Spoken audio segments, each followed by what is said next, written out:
Electric guitar हो और उस पर डिस्टॉर्शन इफेक्ट, तो बिना पावर कॉर्ड के तो आप कुछ कर ही नहीं सकते। बिकॉज मैक्सिमम सॉन्ग्स में बिना पावर कॉर्ड के कुछ स्टार्ट ही नहीं होता। इसलिए आज मैं आपको पावर कॉर्ड्स एंड उस पर बेस्ड स्ट्रमिंग पैटर्न सिखाने वाला हूँ। होपफुली आपको ये लेसन पसंद आएगा और ये बहुत इंपॉर्टेंट लेसन होने वाला है फ्यूचर जर्नी के लिए। तो चलिए स्टार्ट करते हैं अपना lesson with power chords. Power chords को बेसिकली हम 5 कॉर्ड के नेम से भी जानते हैं, मतलब कि G5, A5, F5, जिसको हम नॉर्मल लैंग्वेज में G power chord, A power chord, F power chord भी बोलते हैं। अब ये 5 क्यों बोलते हैं, उसके पीछे का एक बेसिक थ्योरी रीज़न है। चलिए देखते हैं। एक एग्जांपल के लिए मैं G मेजर स्केल ले रहा हूँ, लाइक सा रे गा मा पा धा नी सा। एंड यहाँ पे आप इस तरह से भी कर सकते हो G A B C D E F sharp G also आप डिग्री वाइज भी लर्न कर सकते हैं 1 2 3 4 5 6 7 8। 8 इज 1 मीन्स रूट। अब आपको बेसिकली 1 रूट पता चल गया है और 4th स्ट्रिंग का रूट पता चल गया है। आपको सिर्फ इसमें 5th को ऐड करना है, विच इज 1 2 3 4 5 1 5। तो फिंगर रिप्लेस कर लेते हैं। फर्स्ट फिंगर रूट पे आ गई, ये 5th पे आ गई, एंड बॉटम 4th स्ट्रिंग पे भी हमने रूट प्रेस कर दिया। अब देखिए ये हो गई हमारी 151 मीन्स G5 पावर कॉर्ड। इसमें फर्स्ट फिंगर ही रूट है जो डिसाइड कर रही है कि इस शेप को क्या नेम दिया जाएगा। मीन्स अगर सेम शेप को हम F नोट पे रख देते हैं तो ये F पावर कॉर्ड बनेगा। सेम A पे A power chord. Same shape को अगर मैं 1 स्ट्रिंग डाउन कर दूं मीन्स 5 4 3, तो ये भी बनती है हमारी power chord, but C power chord, because first finger is on C note. C power chord, D power chord, E power chord means C5, D5 and E5। अब इसी तरह कोई भी पावर कॉर्ड्स प्ले कर सकते हैं। ये था हमारा एक जनरल पावर कॉर्ड का शेप। लेकिन एक और पावर कॉर्ड का शेप यूज़ किया जाता है जिसमें हम सिर्फ 1 और 5 प्ले करते हैं, मीन्स 4 फिंगर का यूज़ नहीं करते। तो जब हम 4 फिंगर का यूज़ नहीं कर रहे होते हैं तो हम सिर्फ 2 स्ट्रिंग प्ले करते हैं, मीन्स 6 और 5 अगर ऊपर वाली स्ट्रिंग में है तो। अगर 5 और 4th स्ट्रिंग पे पावर कॉर्ड प्रेस है मीन्स C5 है, तो आपको सिर्फ 5 और 4 ही हिट करनी है, लाइक दिस। तो आपको सिर्फ 2 स्ट्रिंग या 3 स्ट्रिंग ही हिट करनी होती जितनी आपने प्रेस करी है, बाकी का क्या। एग्जाम्पल के लिए जब मैं पावर कॉर्ड प्रेस करता हूँ तो first second third string muted होती है, जिसको मैंने राइट हैंड से नहीं, फिंगर से, फ्रेट हैंड फर्स्ट फिंगर से म्यूट किया है। एक्चुअली फर्स्ट फिंगर का प्रेशर सिर्फ टिप पे था, पूरी बॉडी में उसके प्रेशर नहीं था, उसने सिर्फ टच करके रखा था जिससे कि साउंड डेड हो जाए, मीन्स म्यूट हो जाए। तो इसलिए ये बनती है हमारी G power chord, A power chord, और दूसरा मेथड मैंने बताया 4th फिंगर को रिमूव कर दो और ये भी G power chord, A power chord या F पावर कॉर्ड। तो दोनों में से आप कोई भी प्ले कर सकते हो, ये आर्टिस्ट और साउंड पे डिपेंड करता है। दोनों ही अपनी जगह पे बिल्कुल सही है। अच्छा, अब बात करते हैं ओपन पावर कॉर्ड्स की, जिसमें हम सेम शेप को अगर मैं पीछे कर दूं इस तरह से तो आप नोटिस करोगे कि ये ई हो गई है। तो मैं बेसिकली ऐसे सिंपल लैंग्वेज में समझाना चाहता हूँ। 6 string open and 5 string second fret, इसे कहते हैं ई पावर कॉर्ड, E5। अगर मैं सेम फर्स्ट फिंगर को 1 स्ट्रिंग डाउन कर दूं means 5th string open and 4th string second fret, इसे कहेंगे A power chord. Next 1 string down कर दिया means 4th string open and 3rd string second fret, ये डी पावर कॉर्ड। तो इस तरह से आपको ओपन नेम्स भी लर्न कर लेने चाहिए। ये 3 मोस्ट कॉमन पावर कॉर्ड्स हैं ओपन में जो प्ले करी जाते हैं, E5, A5 एंड D5।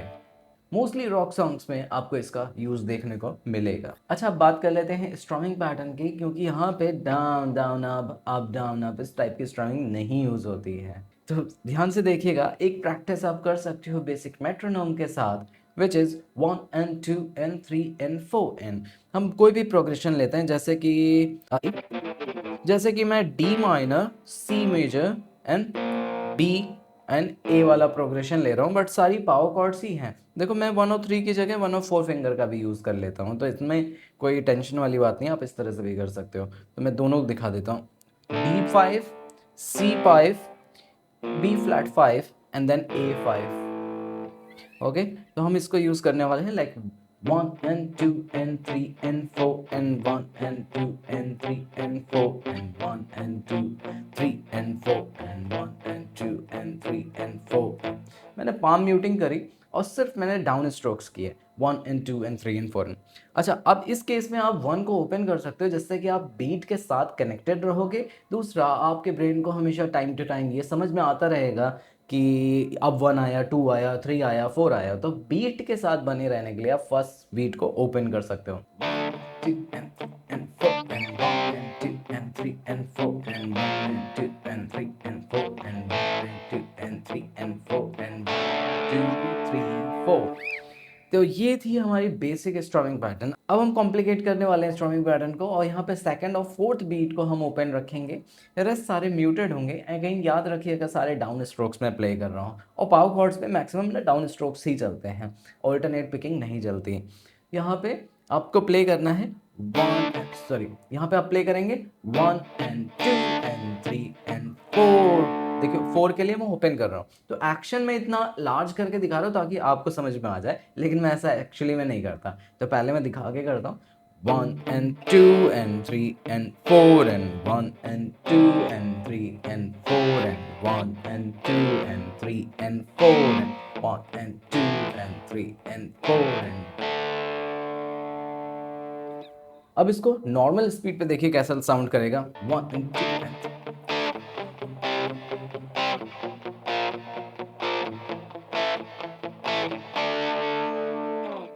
अभी इसको थोड़ा और कॉम्प्लिकेटेड करना है, तो आपको ना 1 को भी ओपन कर देना है।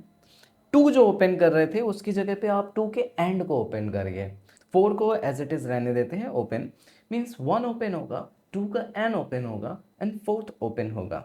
Sounds like 1 and 2 and 3 and 4 and 1 and 2 and 3 and 4 and 1 and 2 and 3 and 4 and 1 and 2 and 3 and 4। Normal speed पे कुछ ऐसा साउंड करेगा।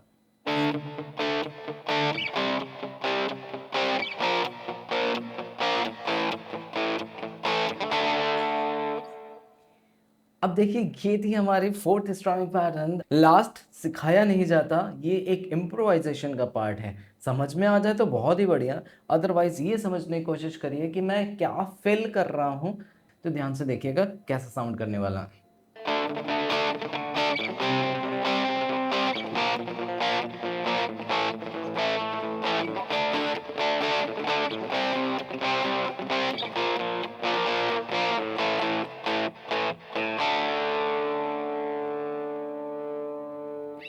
तो ये इम्प्रोवाइजेशन का पार्ट था जिसमें मैंने मैक्सिमम रिदम के साथ खेलने की कोशिश करी, और बहुत छोटी सी चीज़ है। जितने सॉन्ग्स आप कवर करोगे, जितने स्ट्रॉन्ग पैटर्न के साथ आप फेस करोगे, लर्न करोगे, उतना ही आप सीखोगे। अगर आपने मेरा फर्स्ट वीडियो देखा था इलेक्ट्रिक गिटार का, जिसमें मैंने मिथ की बात करी थी, इलेक्ट्रिक गिटार पहले स्टार्ट करें या अकॉस्टिक गिटार, तो ये अब लेसन आपको समझ में आ रहा होगा कि इसकी स्ट्रमिंग पैटर्न तो हमारे अकॉस्टिक गिटार से मैच ही नहीं करती।